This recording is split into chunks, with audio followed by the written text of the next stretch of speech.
An ally took their flag. Power item available.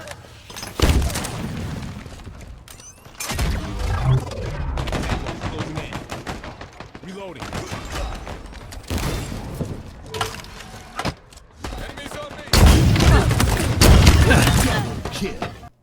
So last week was the 20th anniversary of Xbox, where 343 surprisingly dropped Halo Infinite's multiplayer. Now, while they do classify this as a beta, this is the full product that we will be getting come December 8th.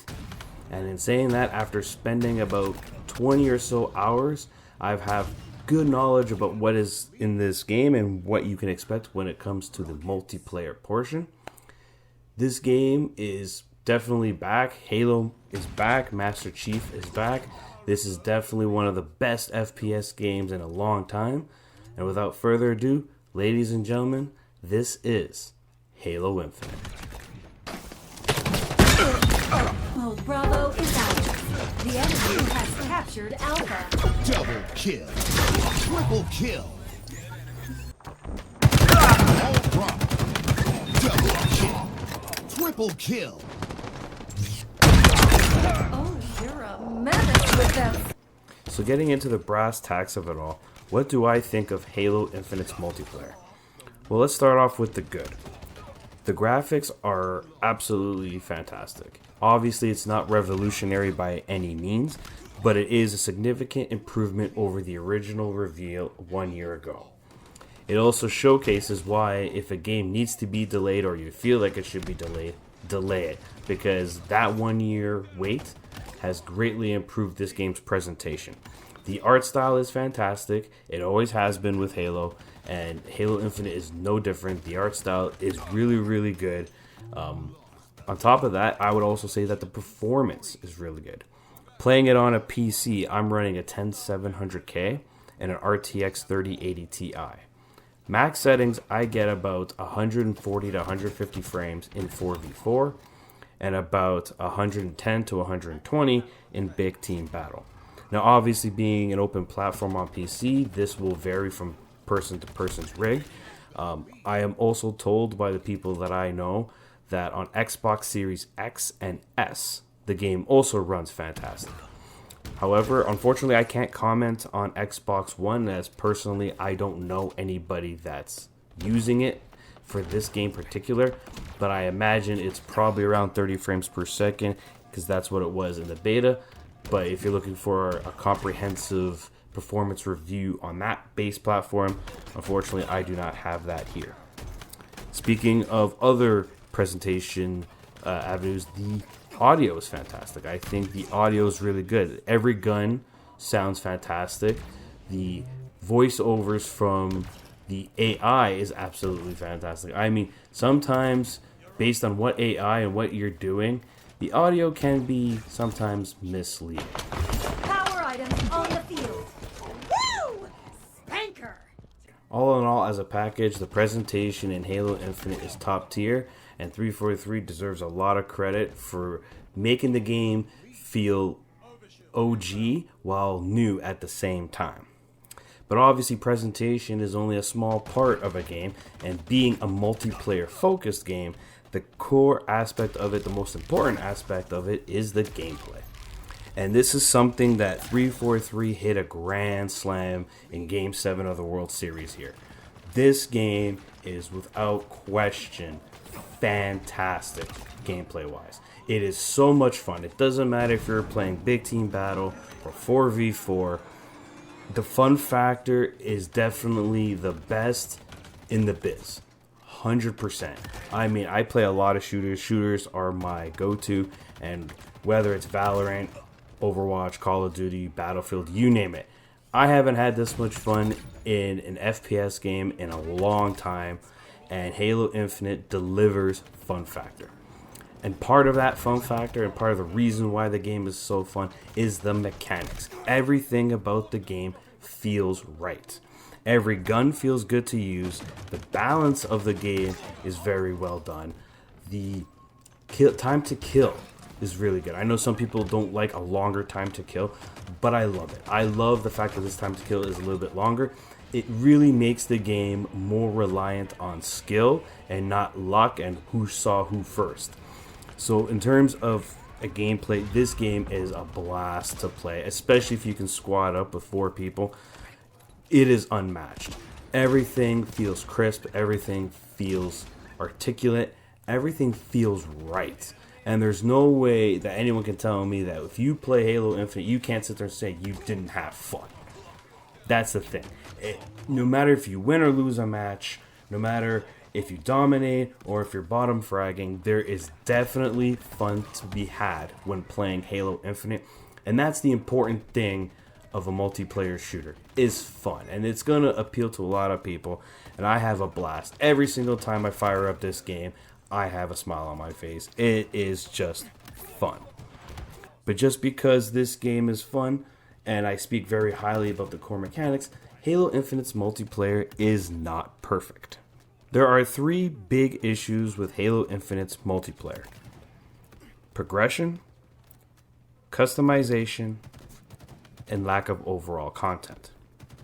Kicking things off with the lack of overall content, the game is shipping with 10 multiplayer maps, 7 of which are 4v4, 3 of which are big team battle.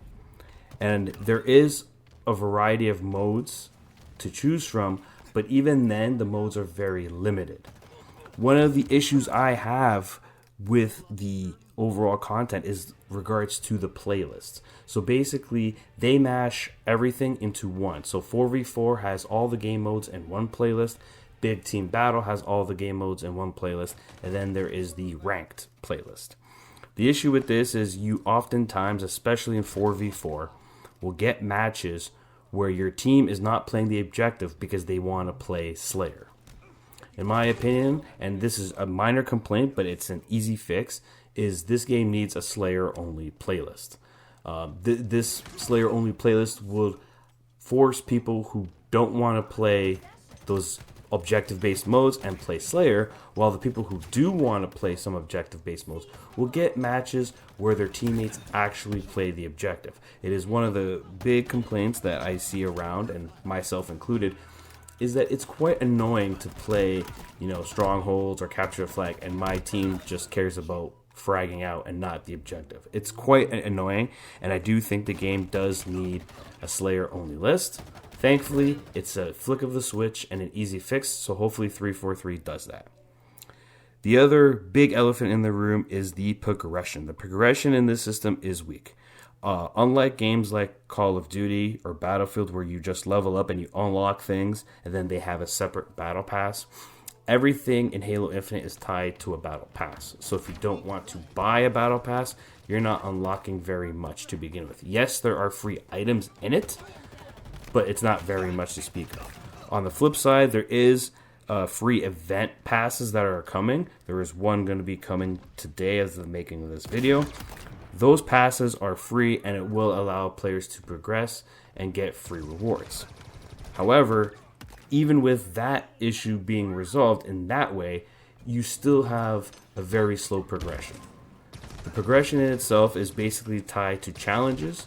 They do give you very, very little XP for just playing a match, but how you perform in a match is irrelevant. It doesn't matter if you're bottom frag, top frag, you get the same XP win or lose regardless. And the issue with this is in the standard battle pass, it will take you 20 matches in order to rank up one level if you don't do any challenges on top of just playing the game. The good news with regards to progression is that 343 has already started addressing it with adding a minor tweaks to it, and they will continue to improve this over time. And the good news is they were very quick to respond to this, and they are aware of it, so hopefully in the near future the progression issue will be resolved. Lastly, let's talk about the customization. Customization is also okay. Yes, you can customize your Spartan in a variety of ways. However, you can't mix and match armor pieces. There is a variety of armor cores, and you can't take the Samurai armor core and mix it with the Mach 4 armor core. You can't do that. And it kind of sucks because the bots can do it, but yet we as players cannot. And that's kind of crummy in my opinion. Furthermore, with the progression, with the customization of these characters, is the fact that your color schemes. If you unlock, let's just say, the classic 20th anniversary Halo color scheme, it only applies to the Mark IV armor set. You can't take that same color palette and be like, hey, let me apply it to this armor core. No, even the colors themselves are tied to armor cores, which I think is a misstep in my opinion. Continuing on with the colors, you can't even color scheme individual parts. So if you want one shoulder pad to be white, but you want your chest piece to be red, you don't have the option. The colors that are added to your armor applies to the entire armor kit as a whole, and it's predetermined how it's laid out. So quite frankly, this also needs an adjustment.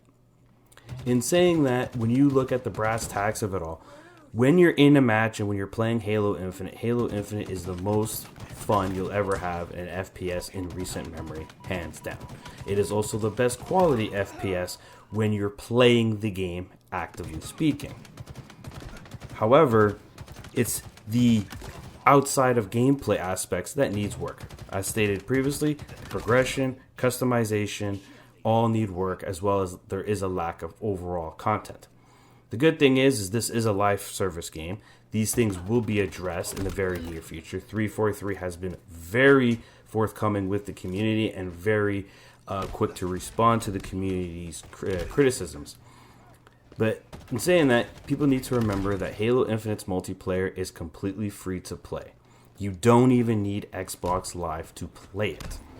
And in saying that, to me, I'm being quite forgiving in that, because it costs me zero money, zero financial commitment for me to play Halo Infinite's multiplayer, and to get a free-to-play multiplayer of this level of quality, it has never been done before in my opinion. I have a blast playing it. This is the best multiplayer shooter experience I've had in a long time, problems aside. I have complete faith that 343 will improve and fix the issues and criticisms that the community has.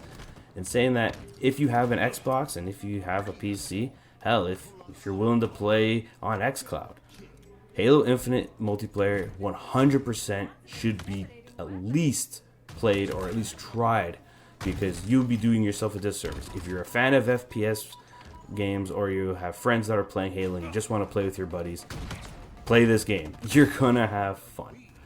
In saying that, Halo Infinite to me is now the benchmark of what a developer can do in terms of first-person shooters.